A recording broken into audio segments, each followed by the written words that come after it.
April 24th here in southern Ontario, Canada. I hope that thing didn't flip around again.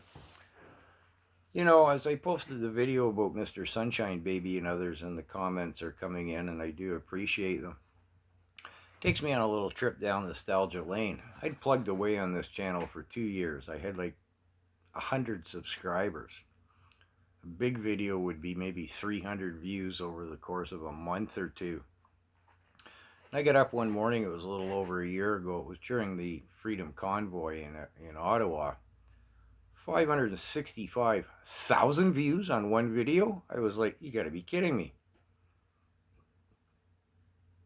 And over the next 3 months, I think I had 2.5 million views, and some of those videos were, 200,000 views, 100,000. It's a daunting experience, it really is.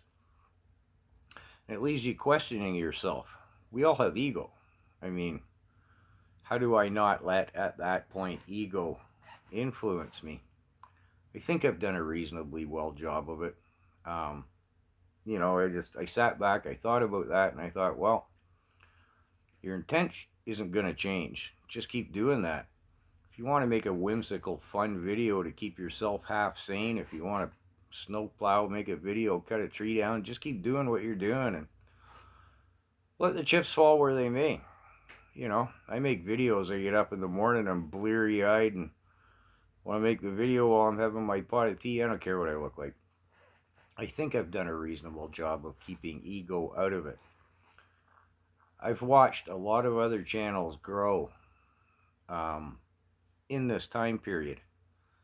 I always see a bit of ego, but it's easy to see looking from the outside in, or at, I guess I should say. And I can't fault the individuals for that happening, as long as it's kept in check. And sometimes there are some channels I question the financial, monetary motivation. Well, that's kind of understandable to some extent too. I wish my channel did better. I'd tech up the channel, hope to do better. I'd hire someone to help me with the research. I'm sure I'd continue to plug myself financially, which I seldom do. I suppose I should more often, especially as I struggle. So on that note, plug for financial help for the channel. There's PayPal and email and the mailing address listed. I count on it. I run on it. It's meager, but please continue to support me. But it's the comments. It's funny because people come and then people go, and I only know them by name or moniker or whatever. And when they disappear, I feel like, well, I hope they're okay. And then I think, well, there's some ego there because maybe they just got sick of listening to you and looking at you, you old fool. Okay. Doesn't mean they suddenly got sad. They had a change in their life. They got sick of looking at you, you dummy. It's a weird trip. It really is. It has been. I went from 100 subscribers to 15,000 in 91 countries. And again, 2.5 million views. Like literally overnight. That's a daunting thing. And again, I see most channels, such as mine, if I may audaciously lump myself in with all of the other channels, it affects your way of thinking. Should I say what I usually say? Should I coach my terms? Should I back off a little? Should I be less silly, more silly? And then you get tempted to look at the analytics, what word in the title, what did I do that day, why did that? I have videos sometimes get a couple thousand views, or 15,000 is a big one for me now. Oh, what the devil made that video? Sometimes I think that's almost a throwaway video, and it does quite well. Other times I make videos, I think, gee, I really nailed that one. I really put across what I wanted to put across, and it just fell flat. So I don't spend much time worrying about that stuff. I never have. I spend no time on it at all now. I'll keep doing my homework, as they call it. I'll keep putting my opinion out there. I'll just keep cranking out the videos while I can. I'm awful worried about Bill C-11. Woo-hoo-hoo. But as long as I can continue to do this, I will. I'm too old to pick up a sword. There's a reason they don't send men to the battlefield my age. If I was 30 years old, I think I'd have a very different approach on how I would fight for my country. This is all I have. It's what I do. And my hat's off to everybody else who has a channel too, because it's not that easy a gig.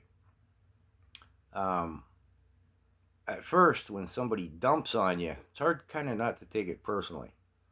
Then you learn pretty quickly to develop a thick skin. And usually now when somebody dumps on me, I'm more aggravated by what I perceive as their ignorance or their outright stupidity than dumping on me. I don't really care. I don't care what I look like. I don't care if I have my glass of wine or my pot of tea beside me. I rub my sleep out of my eyes and, hey, you're not here to look at my cleavage. There's no TNA on the channel. But I'm just rambling. But my point is, it's not easy to have a channel, and my respect for everyone else who does it, no matter what their style. I have a deep respect for Jeremy McGrath. I always want to call him McGrath. Jeremy McKenzie. There's a guy who stuck his neck out. Look at what Tamara Litch and crew have suffered. I like the Canadian cowboy, cursing like a sailor as he is.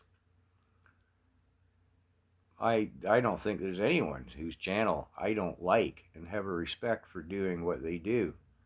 Even if I don't necessarily agree with their opinion, they're out there plugging along, and it's not an easy gig. So I appreciate your comments, and I see a few channels coming in that I'm unaware of. So I'm going to have a look at those channels, because everybody has a different perspective, and everyone has a different, they get to different places. They see different things and talk about different things. No one of us can be everywhere all of the time. Be that the Rebel News, the True North, whatever. There's only so much stuff any one individual or outfit can cover. So please keep your comments coming in on this subject matter. I've almost got too many places to go and look, but still, keep them coming in, people, and I appreciate your support. Thanks.